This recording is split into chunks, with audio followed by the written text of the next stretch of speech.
There's a lot to talk about today. Let's have a look at some of the headlines the global media has. We start with state-backed TRT in Turkey. This is a broadcaster and media organisation. It's looking at the country's offensive in Syria, which it says is a peace operation.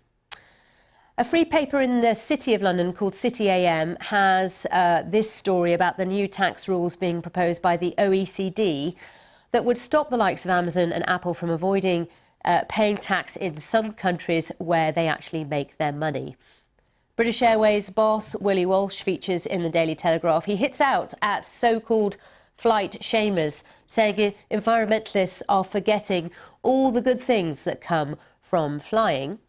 And another story that has got everybody talking this morning on Twitter on hashtag BBC The Briefing is the advice from the UK's top doctor, where she says there should be a ban on eating food on public transport to tackle obesity. That's a Metro.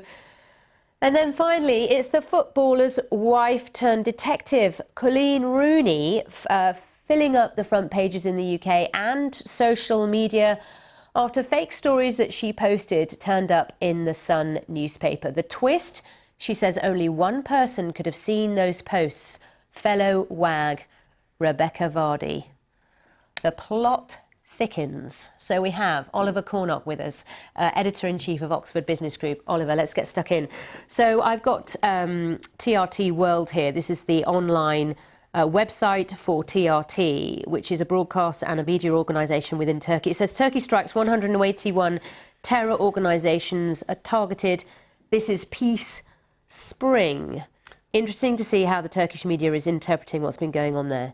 Absolutely. And as we heard from the package earlier from your correspondent, there's a lot of posturing here. There's a lot more behind the scenes, certainly in terms of the timing.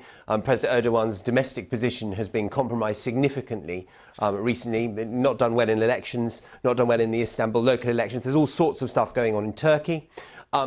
Step back a little bit further, of course, and we have to look at the Kurdish angle here. The Kurds waged a terror campaign within Turkey. The Kurds do not have a territorial area particularly, and the wars in the Middle East, both in Iraq and subsequently in Syria, have led to the Kurds having some territorial area. They've expanded. So it's a lot more complicated than it's made out. But what it does do, it gives Erdogan this ability to talk about peace spring, a safety corridor, all of this. Yeah, I was just going to say, if you look at this graphic that's on BBC Online, on our main news story, that's top story today, it shows you where that peace corridor will be. It's in the top northeast element on the border of Turkey, and they call it a safe zone. Who will be safe there? Well, it's very difficult to see, not least because, of course, the West's former allies, these Kurdish fighters who fought against the regime in Syria, are also and have also been holding former Daesh and ISIS captives. Very worrying that if they were to be released, for example, it was interesting. Some of them are said to have escaped already from some of the camps. It's reported by some organisations. And and a couple of the most dangerous ones, two of the so-called Beatles, have been taken by the Americans. So there's a lot developing here, but as always, as we all know, there's a lot more to this than a simple state-led media story. How concerned are you about this? This is an area that you know very well. Your job before becoming editor-in-chief was you were focused on the Middle East. Indeed, I lived in Turkey. This is something that's been going on a very long time, and all that we do know, and time and again, is that we underestimate these events because the implications are so huge. We did that in Syria, we did that in Iraq, we did that in Libya, we've done it in Yemen, and I fear we might be doing it again here. We shall watch very closely. Our reporters as well on the border, Ulla Gurin, has been reporting very extensively on what's going on there right now. But let's have a look now at a big business story, and City AM's got it. It's also on the front page of the Financial Times. At last, it would seem, the OECD is unveiling taxation overhaul that will squeeze more money from big tech, Apple, Amazon, those kind of companies. What is the detail on this? Because I've interviewed people for years about the fact that we cannot come up with an international solution on this problem. I think that's a really important point. Very low on detail. It's interesting the comments underneath this FT story. Once you scratch the surface, you know, there is no harmonisation of taxation, dual taxation rules, all of the things. They're fiendishly complicated. These tech giants, of course, bring in a huge amount of income for these companies and certainly some of the countries. And indeed, these tax havens, very, very complicated. Step back, though, and it was interesting to me, we were talking about trade tensions, trade wars, globalisation's come under a great deal of pressure in the media. There's a huge amount of inequality. This does seem to be beginning to recognise that this is a problem that needs tackling. Well, the European Commission has already had a go, hasn't it? And sort of said, look, Ireland was giving companies like Apple, you know, illegal state aid. So, I mean, action is being taken on a localised level. The question is, will there be an international answer to this? Because with these companies like Apple, they're global players. Hence why it's quite interesting the OECD, this collective of 36, you know, democratic and sort of free market economies, is coming together to sort of come up with this protocol, but very, very thin on detail.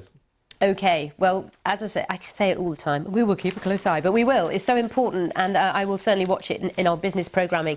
Telegraph, British Airways chief Willie Walsh, who is now in charge of IAG, the body that has British Airways a part of its portfolio of airlines, says fly against. He says he's having a go at flight shamers, as it were, which has become a bit trendy, especially in Sweden.